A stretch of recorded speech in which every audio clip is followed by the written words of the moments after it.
सदियां बीत जाती है ज्ञान को संग्रहित करने में।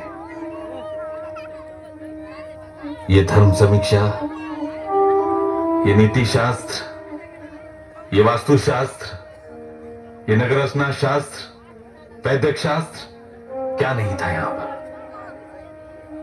कितने दूर देशों से आते थे विद्यार्थी यहां पर ज्ञान प्राप्ति के लिए। यहां इस भारतवर्ष के गौरव स्थान पर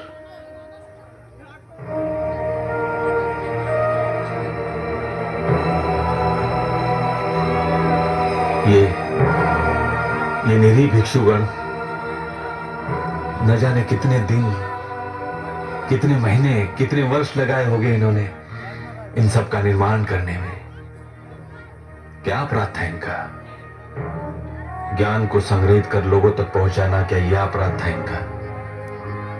मानव जाति के कल्याण के लिए दिन रात मर खपना, क्या यह अपराध था इनका? अरे पाखंडियों, क्या अपराध था इनका? कुछ नहीं। लेकिन तुम्हें इन सब बातों से क्या लेना देना? तुम्हें तो प्रिय है तुम्हारा, सिर्फ तुम्हारा वर्चस्व, जिसके लिए तुमने सहारा लिया मनुस्मृति का और यातनाएं दी हम सबको। किंतु एक बात ध्यान रखना, मैं इस भारतवर्ष का मूल निवासी तुम्हें कहता है, ये जो तुमने आग लगाई है, इसे आने वाला समय कभी माफ नहीं करेगा। और यही आग तुमको, तुम्हारे मनु को और उसकी मनुस्मृति को जलाकर भस्म कर देगा।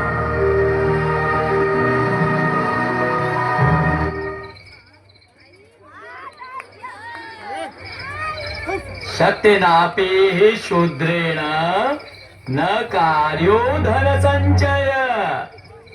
शक्तिनापि हि शूद्रेण शक्तिनापि हि शूद्रेण न कार्यो धन संचय। शूद्रोऽपि धनमासादय ब्राह्मणानेव बाधते। शूद्रोऽपि धनमासादय ब्राह्मणानेव बाह्यते। ब्राह्मणानेव बायते नहीं, ब्राह्मणानेव बाधते। अर्थात सामर्थ्यवान होने पर भी शूद्र को धन संचय नहीं करना चाहिए, क्योंकि धन संचय होने पर वे ब्राह्मणों के लिए उपद्रव खड़ा करते हैं। दादाश्री, क्या शूद्र उपद्रवी होते हैं? बहुत उपद्रवी होते हैं, बहुत उपद्रवी होते हैं। उन्हें कोई भी अवसर नहीं देना चाहिए, न धन का न ज्ञान का। उन्हें सदैव अपना दास बनाकर रखना चाहिए। क्यों दादाश्री?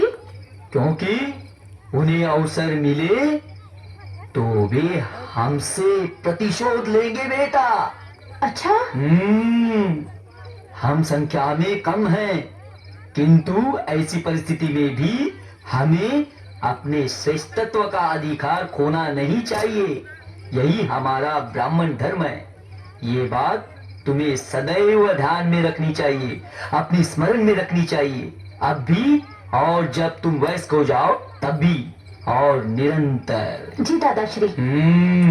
अभी जो तुमने श्लोक कंठस्थ किया है ना, वह हमारे महामहिम मनु जी का है। उन्हीं के परंपरा के जगत गुरु श्री शिवाचार्य जी का कल प्रातः प्रवचन आयोजित किया गया है। उन्हीं के वचन सुनने के लिए हमें प्रस्थान करना है। अभी हम विश्राम करेंगे। हाँ,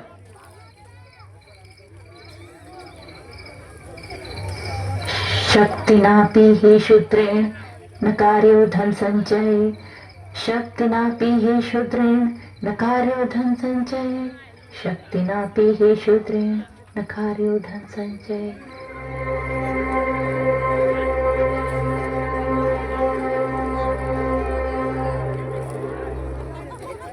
हे धर्मरक्षक प्रजागण, मैं आज आप सबको महान सनातन धर्म की गौरव गरिमा से अवगत कराते हुए स्वर्ग का रास्ता दिखाऊंगा। राम और कृष्ण जैसे देवताओं का यह वैदिक धर्म सारे विश्व में अति प्राचीन एवं सर्वश्रेष्ठ है। समाज का हर व्यक्ति अपना जीवन सुखपूर्वक व्याप्त करे, इसलिए उसे सनातन धर्म का एवं उसके नियमों का कठोरता पूर्वक अपने जीवन में पालन करना होगा। तभी समाज की हर जाति का व्यक्ति सुखमय स्वर्ग को प्राप्त होगा। हर एक व्यक्ति का जन्म उसके पूर्व जन्म के पाप और पुण्य के कर्म के आधार पर ही 4 वर्णों में हुआ है। सर्वश्रेष्ठ ब्राह्मण, क्षत्रिय, वैश्य तथा शूद्र सभी को अपने कर्म बड़े ही भक्ति भाव से मनुस्मृति के अनुसार ही करने चाहिए। यदा यदा हि धर्मस्य ग्लानिर्भवति भारत, अभ्युत्थानम् अधर्मस्य तदात्मानं सृजाम्यहम्, परिमाणाय साधूनां विनाशाय च दुष्कृतां, धर्म संस्थापनार्थाय संभवामि युगे युगे। 8वें अवतार भगवान श्री कृष्ण ने कहा है कि मानव जाति पर जब जब भी संकट आते हैं तब तब उनके संकट के निवारण के लिए साक्षात भगवान इस धरती पर अवतरित होते हैं। तदनुसार भगवान के 9वें अवतार श्री भगवान बुद्ध अवतरित होकर मनुष्य जाति को समता एवं बंधुत्व का संदेश देकर कहते हैं कि सभी मनुष्य समान है, सभी चारों वर्ण के व्यक्ति एक जैसे हैं, सिर्फ उनके कर्म भिन्न भिन्न है। इसलिए भगवान विष्णु के 9वें अवतार भगवान बुद्ध कहते हैं कि झूठ, सरासर झूठ, पाखंड है ये सब। भाइयों इसके भूल भुलैया पाखंडी बातों के जाल में ना फंसो। ये ब्राह्मणवादी हम सबको बहका रहा है। जिस महान तथागत बुद्ध ने समता का मार्ग बताकर ईश्वर के अस्तित्व को ही नकारा है, तो फिर वो ईश्वर के अवतार कैसे हुए? ये पाखंडी ब्राह्मणवादी बुद्ध को भगवान का अवतार बताकर मनुवादी वर्ण व्यवस्था के चपेटे में लेकर हमें फिर एक बार दास्ता के अंधेरे में धकेल रहा है। अरे क्षत्रिय, देख क्या रहे हो? अरे धर्म डूबा जा रहा है। राज सत्ता के आश्रय और राजदंड के दमन से मैं घबराने वाला नहीं हूँ। जब जब और जैसे मुझे अवसर मिलेगा मैं तुम्हारे पाखंड की धज्जियां उड़ाता रहूंगा। पकड़ लो इसे, इस अधर्मी की हत्या कर दो, ताकि कोई पापी और अधर्मी इस धर्म के विरुद्ध आवाज न उठा सके। जाओ इसे पकड़ो और खत्म कर दो, यही तुम्हारा कर्तव्य है। जाओ।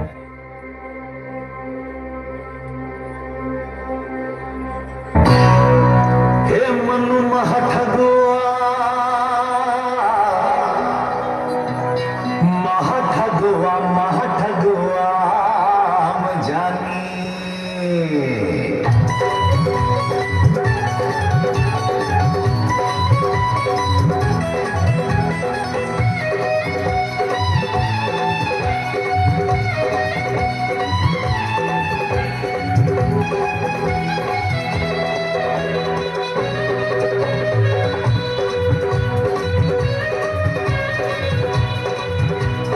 क्षत्रिय के संग रास रचायो, क्षत्रिय के संग रास रचायो, वामन हाथ बिगानी रे मनु महठगुआ हम जानी रे, मनु महठगुआ हम जानी, मनु महठगुआ हम जानी रे, मनु महठगुआ हम जानी।